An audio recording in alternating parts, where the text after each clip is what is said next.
Oke, Lumut. Selamat sore, Assalamualaikum warahmatullahi wabarakatuh. Di sini saya akan mempresentasikan modul 2 yaitu tentang pemasaran strategi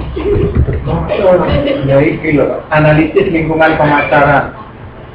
Langkah pertama dalam pemasaran strategik adalah persiapan komponen-komponen utama lingkungan. Selanjutnya, data tentang komponen utama tersebut digunakan untuk perumusan strategi pemasaran. Ini merupakan langkah penting karena kualitas semua keputusan dan perencanaan tergantung seberapa baik analisa dilakukan. Aspek penting dari analisis situasi adalah sifatnya yang berkelanjutan atau ongoing proses. Mungkin dinamis dari itu, Pak ya.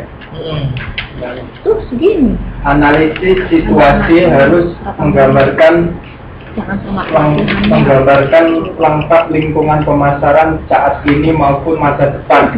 Ada 3 komponen lingkungan penting, antara lain lingkungan internal dan lingkungan pelanggan, lingkungan pesaing. Analisis lingkungan internal meliputi mereview sasaran, strategi, dan kinerja saat ini. Kedua, ketersediaan sumber daya. Keempat, struktur dan budaya organisasi. Analisis lingkungan mikro. Lingkungan mikro adalah pelaku-pelaku di luar perusahaan yang mempengaruhi kemampuan perusahaan mencapai sasaran. Lingkungan mikro terdiri dari konsumen, pesaing, perantara, pemasok, mungkin tambah satu lagi publik. Yang paling terpenting yaitu konsumen dan pelanggan, karena kita berjualan yang beli pelanggan dan pesaing untuk meningkatkan motivasi atas produk kita. Analisis lingkungan pasar. Komponen-komponen yang layak dianalisis dalam pemasaran global seperti budaya, politik, dan nilai tukar uang. Berdasarkan analisis komponen-komponen lingkungan pemasaran pada setiap negara, perusahaan dapat mengetahui daya tarik dan resiko pada setiap negara, persamaan dan perbedaan antar negara. Itu Pak. Anda baru 2 menit. Hah? Mesti 1 menit lagi. Enggak mau nanya, Pak. Presentasi kan 10 menit kata Pak Jeffrey. Nyanyi aja ya? Ya, nyanyi boleh. Ya, boleh. Kemana? Ya, bukan nyanyi kok. Hati-hati aja. Modunya Bukan nyanyi sih, Pak. Kalau Bapak kemarin itu nyanyi tentang mama, ini puisi tentang ibu. Oh, silakan. Tengah jam. Diapain sebelum buka. Tapi nanti yang pertama sampai ngikutin ya, biar agak seru gitu. Iya. Judulnya Ibu. Kalau saya bilang aku anak ibu, sampai ngikutin aku anak ibu gitu ya. Oke. Ibu. Aku anak ibu. Aku anak ibu. Ibu, jikalau aku merantau lalu datang musim kemarau, sumur-sumur kering, daunan pun gugur bersama ranting. Hanya air mata airmu yang tetap lancar mengalir. Ibu, kalau aku merantau sedap kopior susumu dan ronta kenakalanku.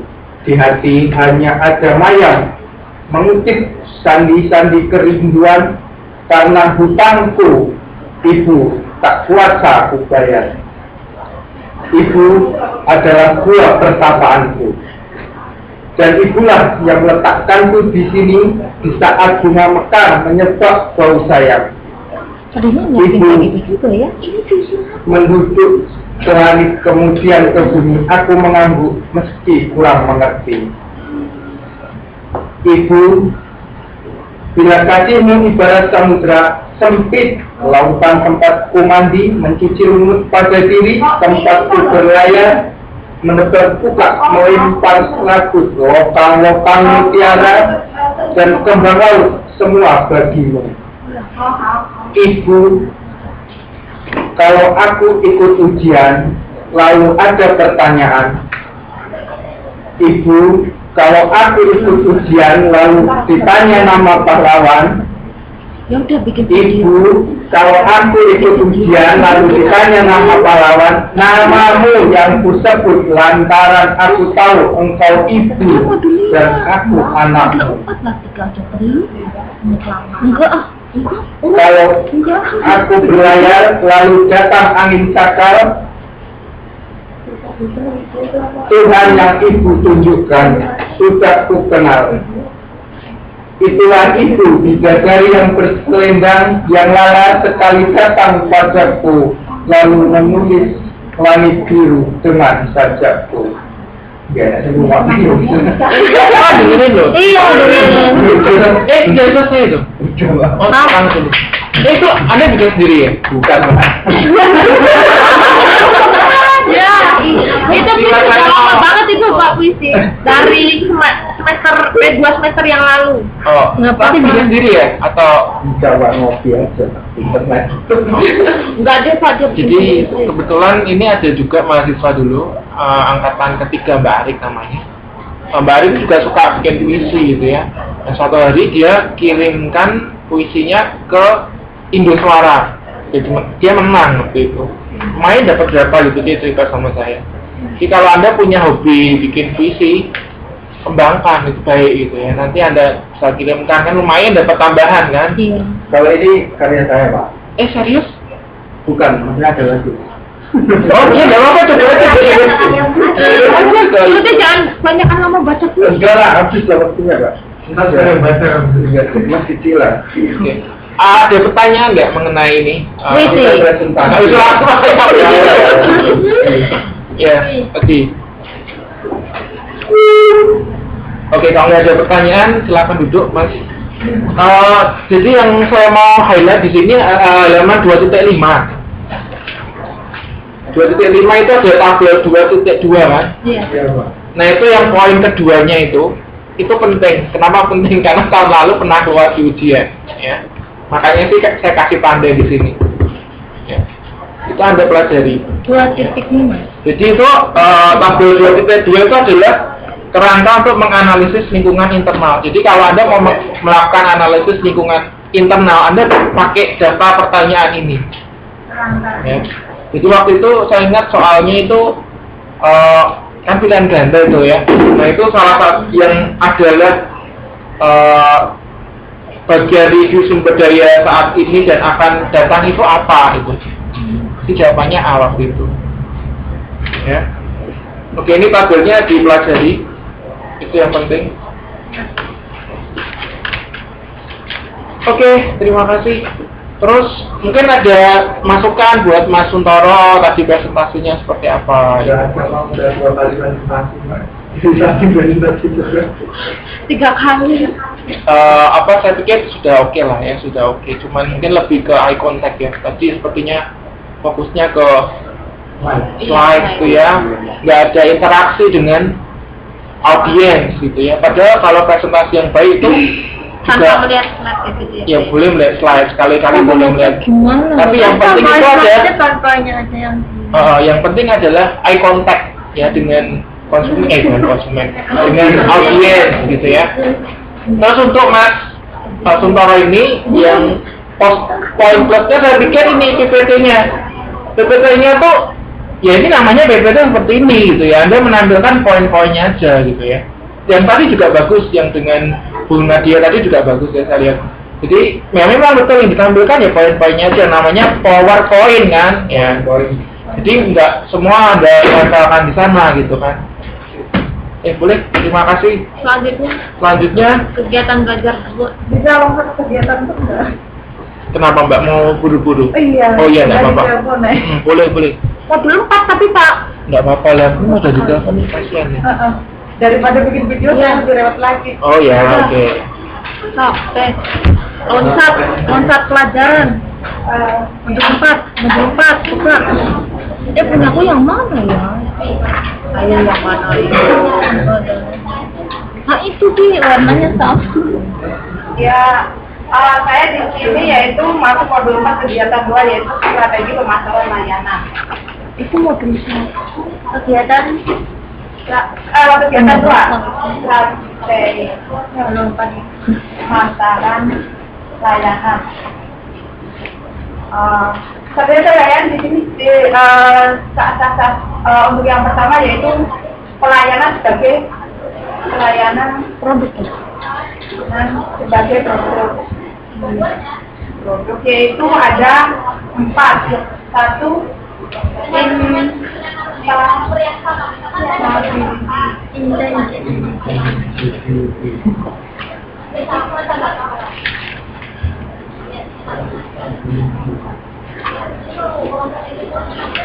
sama ya dengan tadi ya, dengan yang disampaikan Bu Nadia, ya kan ada ciri-ciri dari perusahaan jasa, kan tadi ada intangibility, ada imperishability gitu kan.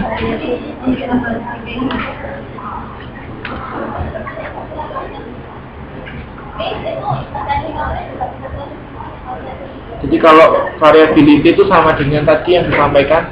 ya, untuk intangibility yaitu karena perlu dibaca atau langsung dibaca aja di modul. Biasa kita baca aja deh. Kita baca aja ya. Yaitu Ya, jelaskan sedikit lah poinnya yang penting gitu. ya, poin yang penting di sini adalah berupa tingkah pelayanan atau tindakan atau perbuatan berupa perbuatan. Jadi di sini integritas tidak berupa barang, tidak kelihatan, tidak bisa dilihat, tidak bisa didengar, Tidak bisa tidak bisa dihidup, Tak berwujud. tak Iya. wujud lah, intangible tuh artinya tidak bisa dilihat. ya. Terus incompatibility yaitu produk bisa dirasakan setelah dibeli, yaitu sekarang diproduksi, sekarang dikonsumsi begitu. Misalnya tadi Bu Nadia bilang salon tadi beli jasa potong rambut, sekarang beli, sekarang produksi, sekarang juga kita yang ngerasain gitu. Terus variability yaitu memiliki kualitas yang tidak tetap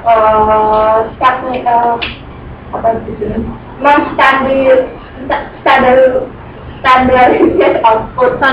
Ya, kualitasnya tidak tetap. Jadi setiap orang memiliki kekuatan yang berbeda-beda gitu. Walaupun saya memiliki standar kerja yang sama, istilahnya antara A dengan B, tapi mereka merasakan kekuatannya juga berbeda. Terus perishability yaitu tidak dapat disimpan. Tadi sebenarnya juga mencontohkan misalnya yaitu pesawat terbang tadi menjual 300 kursi. Kalau hari ini 5 kursi kosong, jadi tidak bisa dijual untuk hari besok, karena hari besok udah lain lagi. Iya, beda lagi. Terus yang B yaitu strategi pemasaran.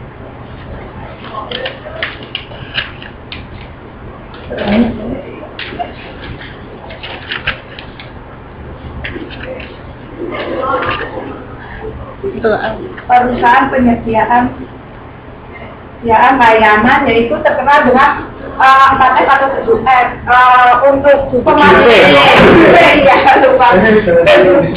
Sorry. 7P yaitu produk, nggak perlu disebut ya. 7P. Iya, nggak perlu. Ya, 7P. Terus untuk jenis pemasarannya yaitu ada 3, yaitu pemasaran eksternal, internal, dan interaksi. Untuk eksternal yaitu dari perusahaan ke konsumen. Sedangkan untuk pelayanan pemasaran internal yaitu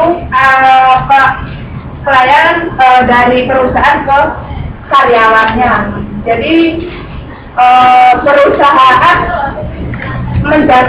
menjamin juga kepuasan karyawannya. Jadi menjamin kita kalau di Taiwan itu ada asuransinya, ada untuk jasa kesehatannya, kalau sakit perusahaan bisa menjamin untuk ngasih biaya untuk berobat, gitu. Terus kalau untuk integrasi yaitu hubungan langsung antara karyawan dengan konsumen. Terus yaitu strategi disperasi layanan.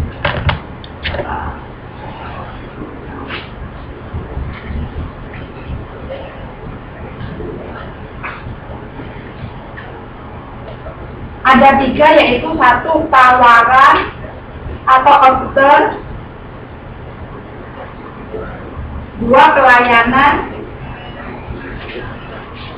atau delivery. Tadi juga Pak ini habis menerangkan.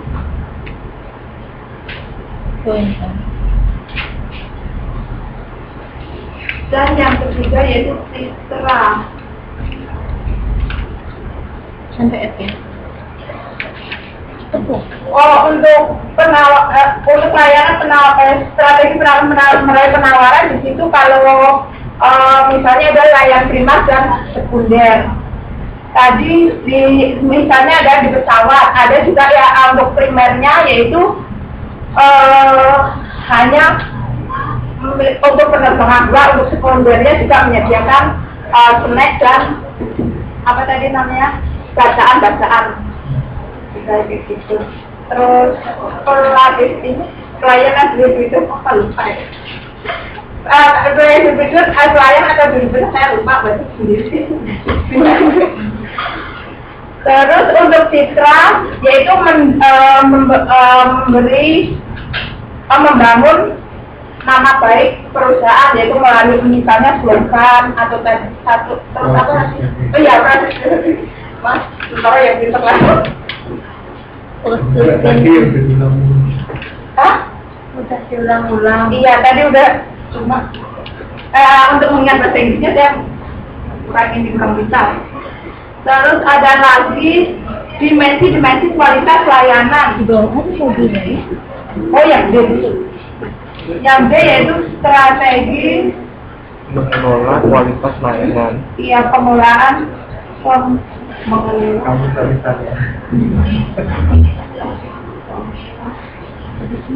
Sampai lagi ya Mbak. pelayanan. Yang E yaitu dimensi kualitas layanan. Layanan. Iya. 41. Sudah tentang iya. Besar itu webinar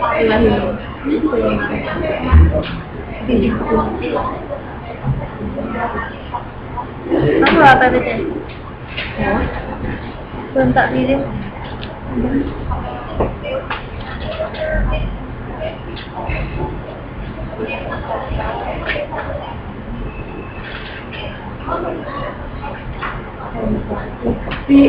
Dimensi berarti kualitas layanan yaitu 1 keandalan atau reliability, yaitu melalui keandalan ada yang tahu, saya kurang paham. Kemampuan memberikan pelayanan yang menjanjikan. Oh, ya udah dijawab sama Mbak Juti. Maaf. Terus berwujud atau Tangible.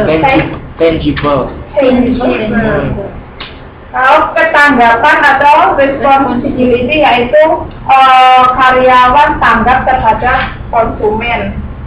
Ya kan, coba ada tamu datang ya kan senyum, mau apa kayak gitu kan, yang dibutuhkan layanan apa, misalnya kayak gitu. Terus jaminan atau asuransi.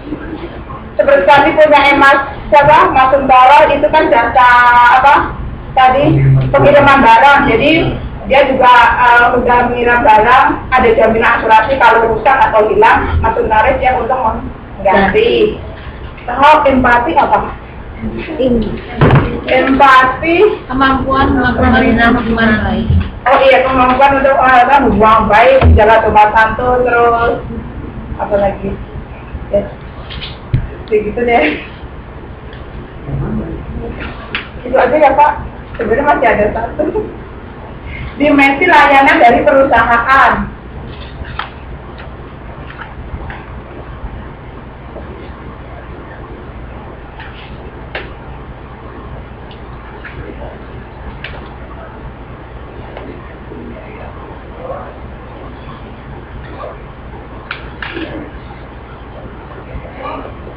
Dia bagi air. Masih dingin. Ini.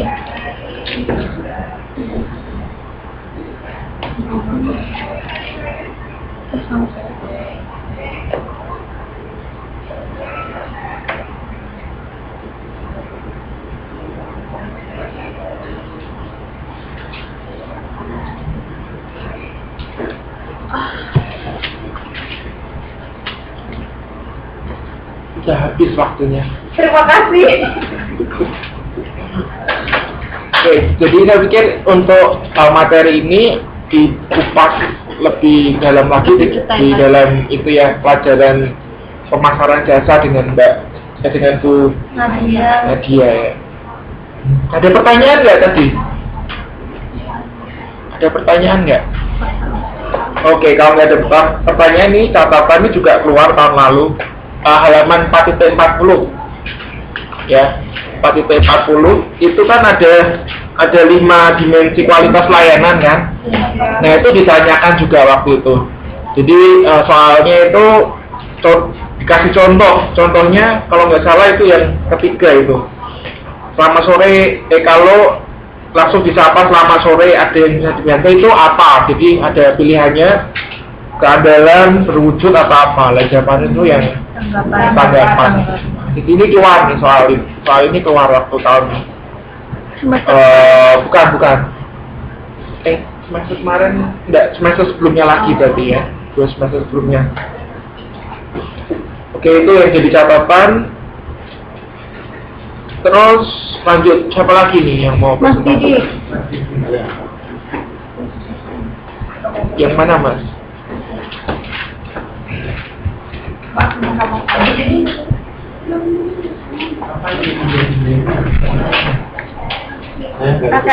Oh enggak pakai gitu ya. Oke.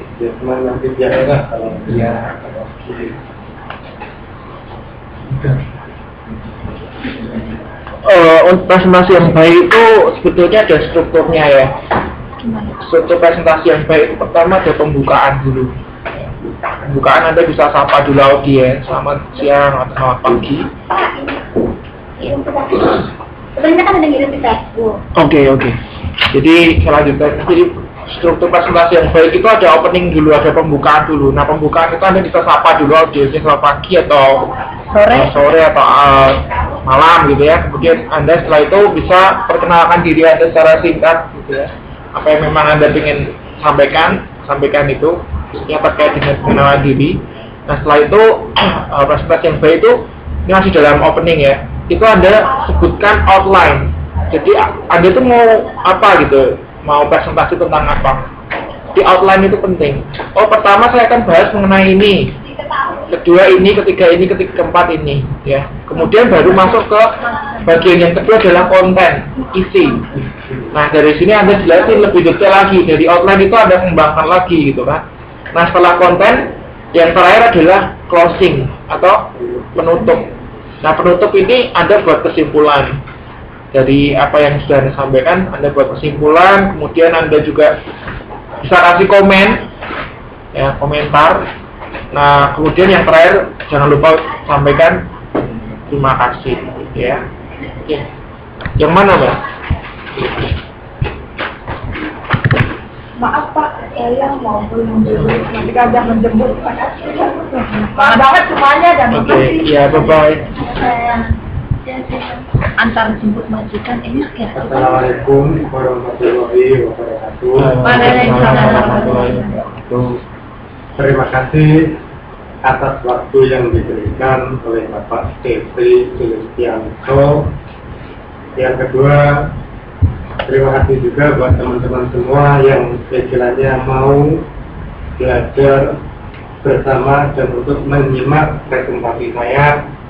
Yang pertama, perkenalkan, nama saya Didik Trianto, nomor induk mahasiswa 017513895. Yang pertama, di sini saya akan membahas tentang analisis pelanggan, yang mana analisis pelanggan itu sendiri terbagi antara lain yaitu tentang siapa pelanggan potensial saat ini,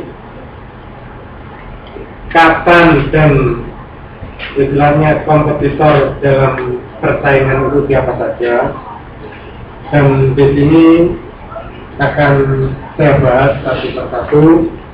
Yang pertama,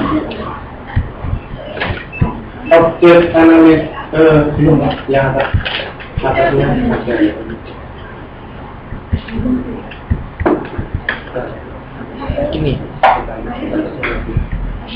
Ini cuma ini loh, Mas. Nah, objek ya, objek analisis itu sendiri yang mesti dikenali adalah siapa saja pelanggan saat ini dan pelanggan potensial. Yang kedua, apa saja yang menjadi kebutuhan mereka.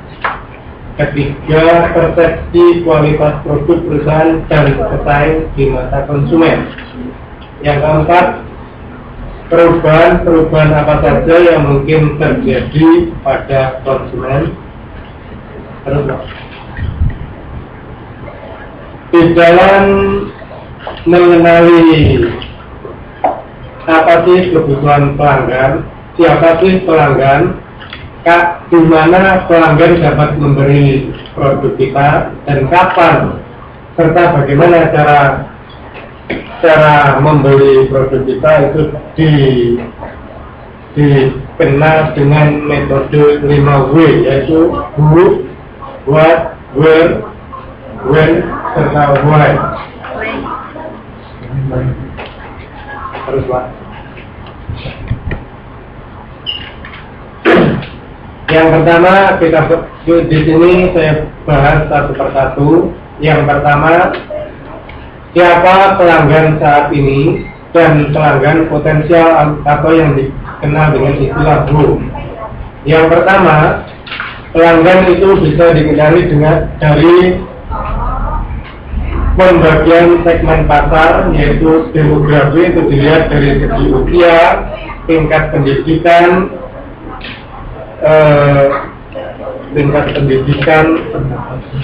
pendapatan, dan lain sebagainya. Yang kedua, geografi, itu bisa dilihat dari mana dia berasal, dari pulau, tempat, dan lain sebagainya. Sedangkan psikografi itu bisa dilihat dari kapan pelanggan itu akan membutuhkan produk yang kita produksi. Yang kedua, perilaku konsumsi, yaitu perilaku konsumen, di mana dia butuh berapa banyak akan produk yang dibutuhkan.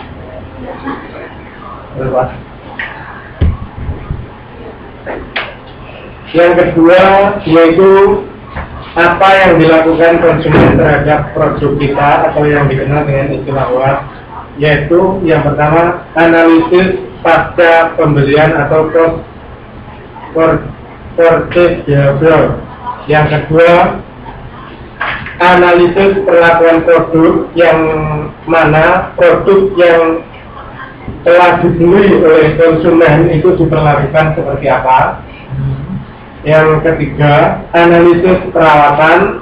Dan yang keempat adalah analisis setelah barang habis pakai. Jadi setelah barang itu tidak dipakai, barang itu mau diapakan oleh konsumen itu sendiri. Dan yang ketiga, di mana konsumen bisa membeli produk kita atau yang istilahnya dikenal dengan kata web. Yang pertama dengan tempat yang dikenal istilah non-store